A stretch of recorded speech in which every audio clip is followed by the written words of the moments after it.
Chinelo chased after the boys who were mocking her and calling her names because of her weight. She pursued them with all her might until she caught up with Dubé, the slowest of the group. Without hesitation, she grabbed him, slammed him to the ground, and sat on him, pinning him down while throwing punches at his face. Dubé struggled, but Chinelo was much heavier and stronger. He couldn't push her off. As she struck him, she yelled, "Don't you dare call me that name again. My name is Chinelo, not Udujala." Chinelo suddenly froze when she saw the terror in Dube's eyes and realized how helpless he looked. She stopped hitting him, stood up, and watched as he scrambled to his feet and ran toward his friends, bruised and terrified. Looking around, Chinelo noticed a crowd of villagers had gathered, watching the scene unfold. Their expressions were a mix of fear and disbelief. Embarrassed, Chinelo recalled her parents' harsh words, "If you keep acting this way, no man will ever want to marry you. Who would want a loud, aggressive woman as a wife?" The echo of those words pierced her heart. Tears welled up in her eyes as she ran away from the crowd, heading toward the nearby forest. She didn't stop until she reached the foot of an old baobab tree. Sitting beneath it, she let her tears flow freely. She thought about the person she used to be. 21 years ago, when she was born, the entire village had celebrated her arrival. She was a beautiful baby, with round, chubby cheeks that everyone adored. Young girls used to fight over who would carry her, poking her cheeks and laughing at how soft and full they were. But those days were long gone. Now, all Chinelo saw was judgment and scorn. She couldn't help but wonder, how did it all go so wrong? But as Chinelo grew older, the villagers who once admired and adored her began to change. Her chubbiness turned into fatness, and the warm compliments from the villagers gradually turned into sneers and mockery. By the time she became a teenager and started attending the community primary school, her peers and other teenagers would often tease her relentlessly, making fun of her body. They bullied her constantly, chipping away at her self-esteem. They gave her a cruel nickname, Nnefolktales, meaning big and useless. Chinelo had no friends, her peers avoided her like a plague. Whenever she walked through the village streets, little children and teenagers alike would laugh, point, and mock her loudly. "Nnefolktales is passing by. No wonder the ground is shaking," they would shout, cackling as she hurried past with her head bowed. Chinelo was deeply hurt and always ashamed of her body. She couldn't understand how the same people who once doted on her as a baby had turned so hostile and cruel. Their scorn haunted her every step. One fateful evening, Chinelo was having dinner with her parents and younger sister, Ada. After finishing her portion, Chinelo stood up to get more food because she was still hungry. Suddenly, her father's thunderous voice rang out. "All you ever do is eat and eat. Look at Ada, can't you see how slim and beautiful she is? But you keep stuffing yourself like a glutton, growing fat without any shame." Chinelo froze where she stood, the plate trembling in her hands. Her father's words hit her like a slap, and her younger sister's silence only deepened the sting. Tears welled up in Chinelo's eyes, but she swallowed them and slowly sat back down, her appetite completely gone. Was this all I am to them now? Just fat and worthless, she thought bitterly. Chinelo couldn't believe her ears. Her father's words cut deep, but what hurt even more was her mother's silence. She had expected her mother to defend her, to say something, but she remained seated, as though in agreement with her father's harsh remarks. Chinelo burst into tears, dropped the plate, and ran into her room. She cried until her chest ached, her tears soaking the pillow beneath her face. The pain inside her twisted into a burning mixture of hatred and anger, not just for her father but for everyone around her. The next morning, Chinelo made a decision: she would do whatever it took to lose weight. She stopped eating, forcing herself to survive on the bare minimum. She began exercising rigorously, running along the village trails and performing strenuous routines. But no matter how much she starved herself or how hard she pushed her body, her weight seemed to stay the same. Instead of encouragement, the villagers mocked her efforts. "Look at her trying to run," they'd jeer. "Is the earth not tired of carrying her weight already?" Their laughter echoed in her ears, each comment fueling her frustration. As time passed, Chinello's anger grew. The more insults she endured, the fiercer and more short-tempered she became. The pain in her heart festered, turning her into a woman who was quick to anger and slow to trust. One scorching afternoon, Chinello was walking back from the market, balancing a basket of goods on her head. The path to her house was narrow and shaded by overgrown trees, and as she approached, she noticed a group of young men loitering near the trail. As she passed, they began mocking her loudly. "Ah, I thought it was an elephant coming," one of them exclaimed, clutching his stomach with laughter. "Easy now, or you might topple all the trees in the village," another added, grinning wickedly. "Chinello Igbo Igbo," a third chimed in. "I bet you could finish an entire cow by yourself." Their cruel laughter rang out as she walked away, her heart pounding with humiliation and rage. But this time, she didn't just swallow her anger. Her fists clenched, and she stopped in her tracks, ready to fight back. Chinello tried to ignore their cruel words, but the moment they called her Igbo Igbo, something inside her snapped. The anger and humiliation she had bottled up for years surged like a raging fire. She dropped her basket of market goods and bolted after the three men with all the strength she could muster. They scattered in panic, but Dubé, the slowest of them, wasn't quick enough to escape. Chinello caught him, grabbed him by the collar, and slammed him to the ground.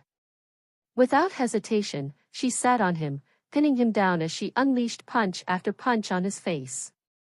"Don't you ever call me that name again," she screamed between blows.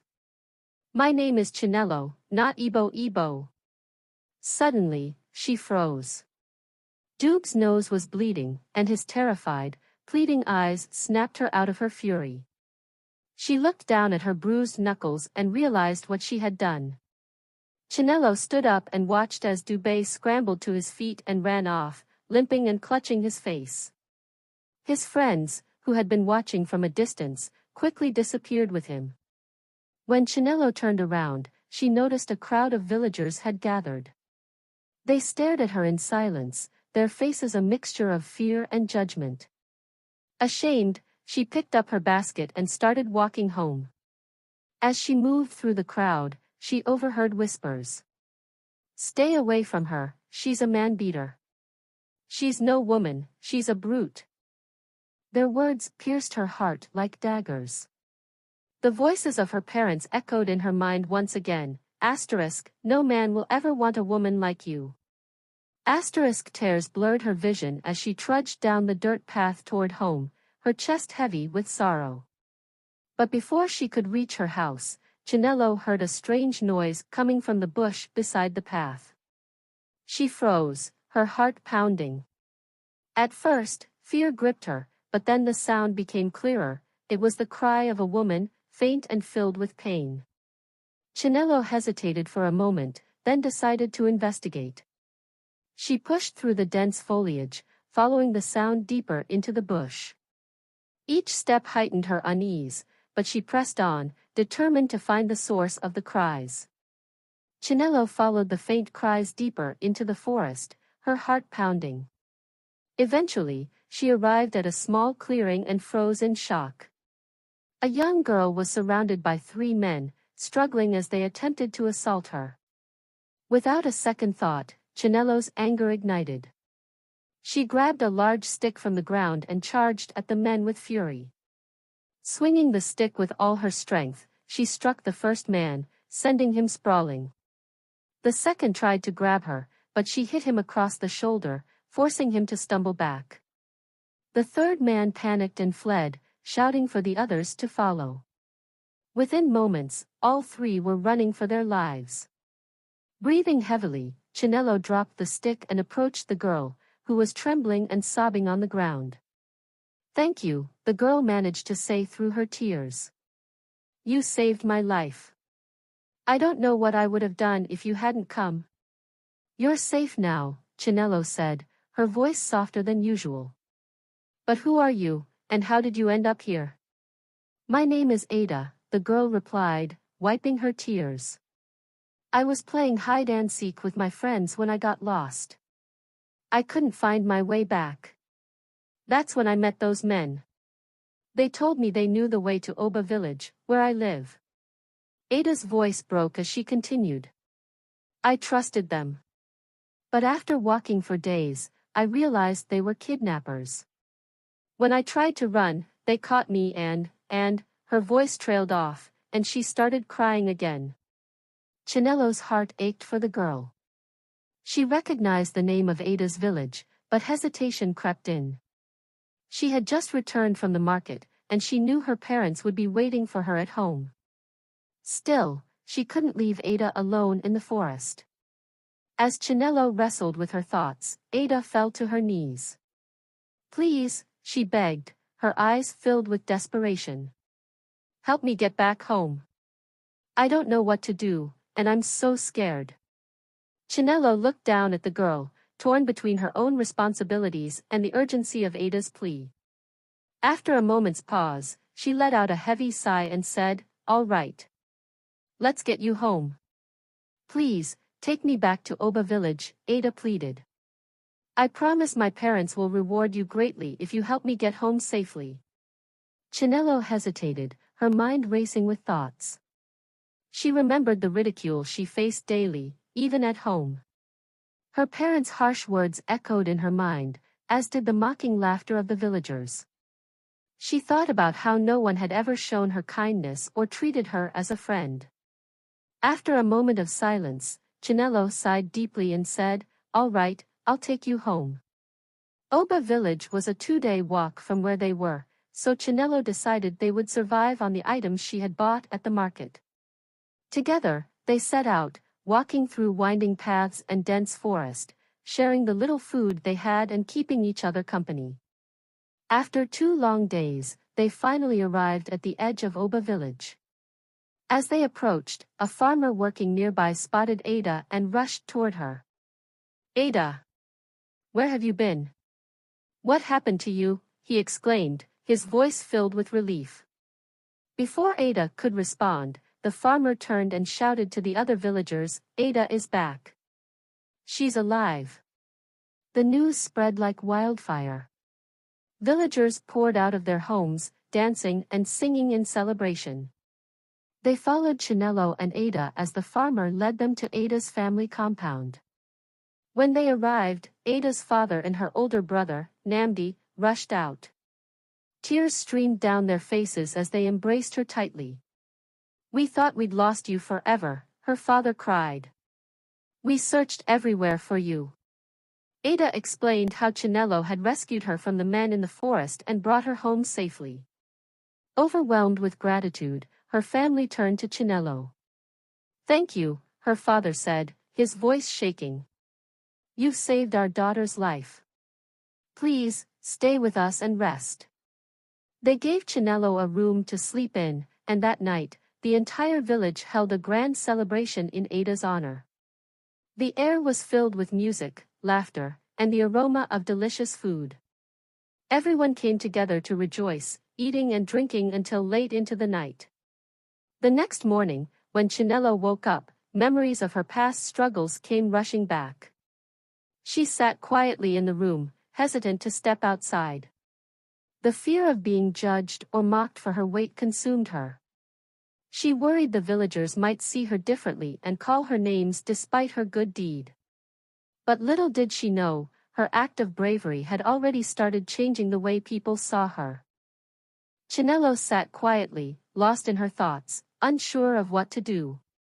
A sudden knock at the door startled her. She hesitated for a moment, then got up and opened it. Standing there was a young woman, strikingly beautiful, with a confident air about her. "Good morning," the woman said warmly. "I'm Neka." Chinelo was taken aback. Nneka was about her age and size, yet she carried herself with grace and pride. Her long, flowing hair glistened in the morning light, and her attire, adorned with elegant jewelry, made her look like royalty. Amanda's father asked me to invite you to join us for breakfast, Nneka continued with a smile. But as she looked at Chinelo, she noticed the worry etched on her face. Is something wrong? She asked gently.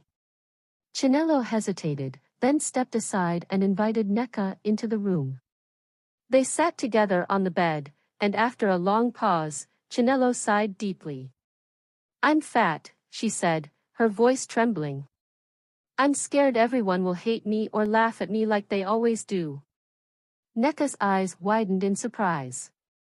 Is that what's been troubling you? She asked, her tone soft yet firm. Why would you feel ashamed of your size?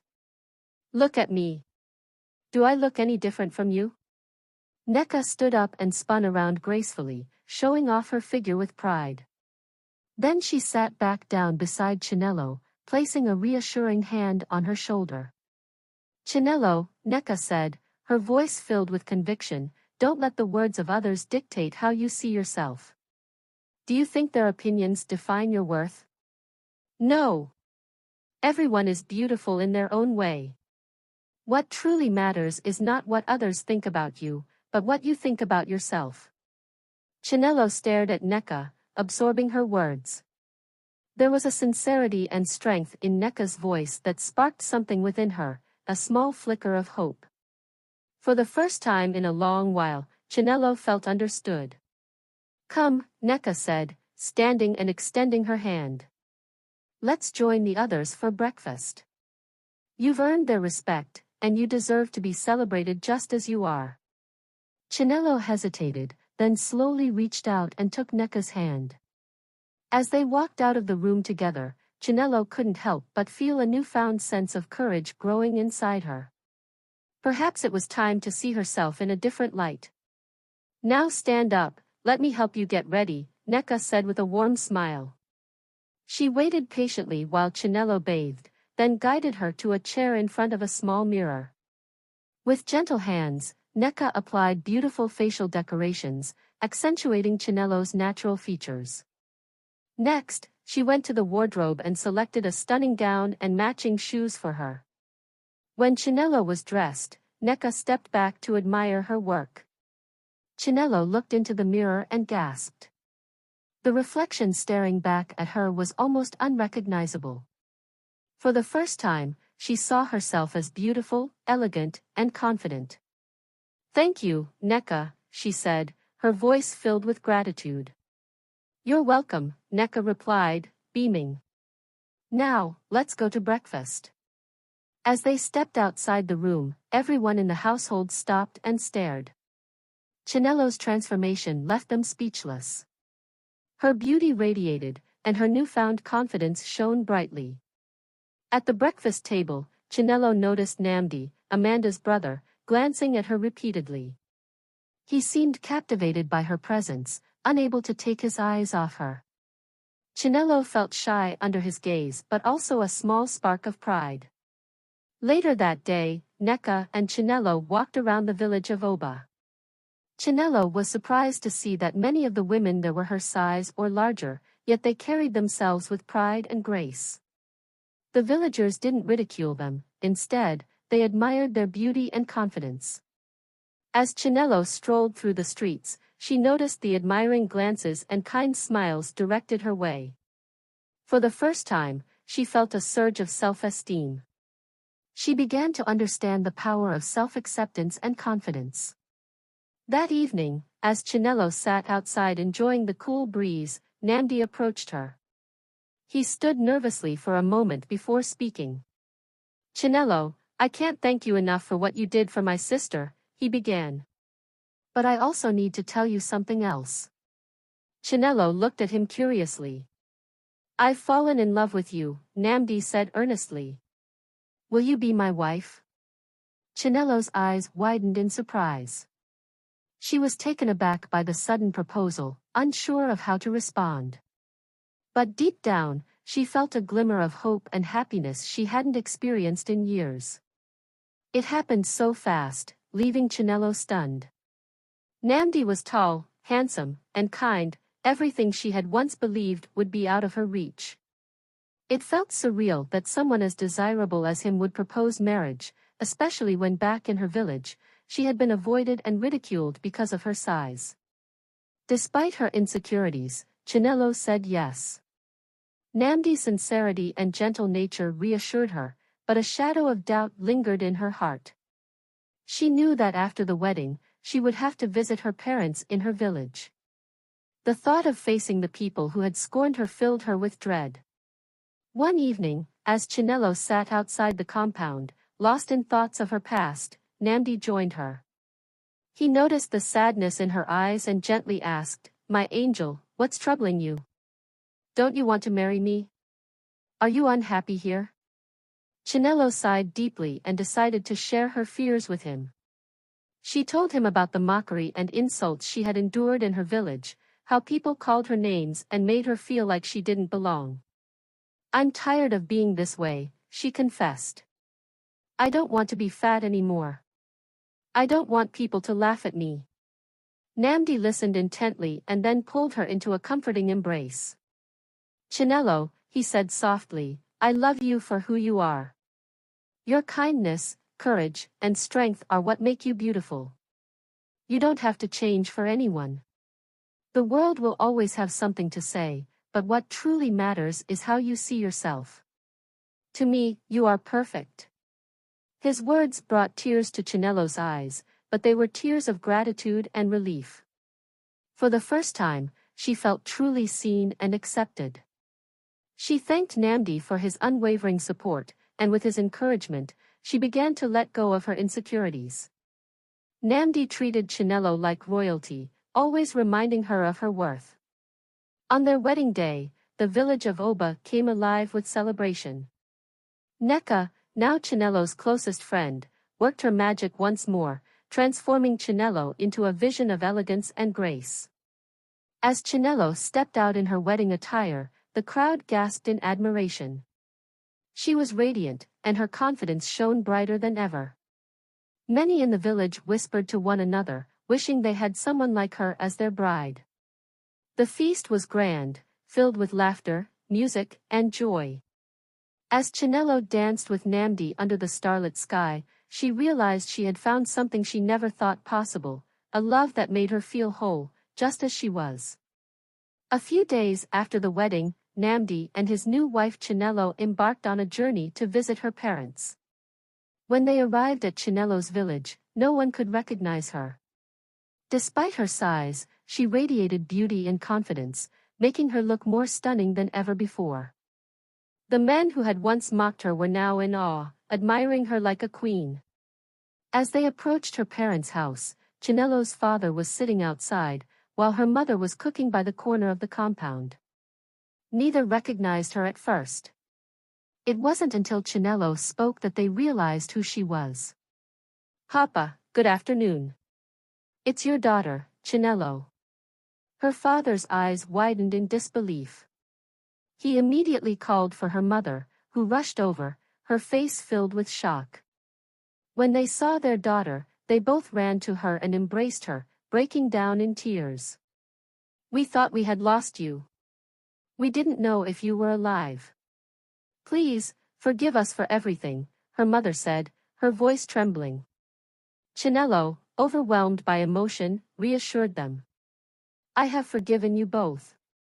I understand now. Please don't worry." She then introduced Namdi to her parents as her husband. They were astonished at the sight of Namdi, a tall and handsome man, and couldn't believe their eyes. They had always praised Chinelo's sister for her beauty and shape, but now Chinelo was married to a man of such stature, and her sister had yet to find a suitor. Namdi, with a warm smile, presented the gifts they had brought for her parents. He shared the story of how Chinelo had saved his sister, Amanda, from a dangerous situation in the forest, rescuing her from men who intended to harm her. The entire family was deeply moved by the courage and kindness Chinelo had shown. Her parents, though ashamed of their past treatment, were filled with pride for their daughter. They apologized once again, grateful for her forgiveness and for the love she had found with Namdi. As they all sat together, celebrating the reunion, Chinelo felt a sense of peace. She had come home, not just to her family, but to herself. And in her heart, she knew that the future was bright, filled with love, acceptance, and newfound strength. They all welcomed Namdi as part of their family, embracing him with warmth and gratitude. The next day, Chinelo and Namdi returned to the village of Oba, where they began their life together.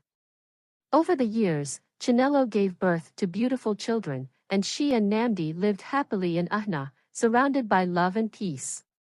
The moral lesson of this story is that true beauty lies in being yourself. Never let the harsh words of others diminish your self-worth. A person who truly loves you will never try to change you to meet their expectations.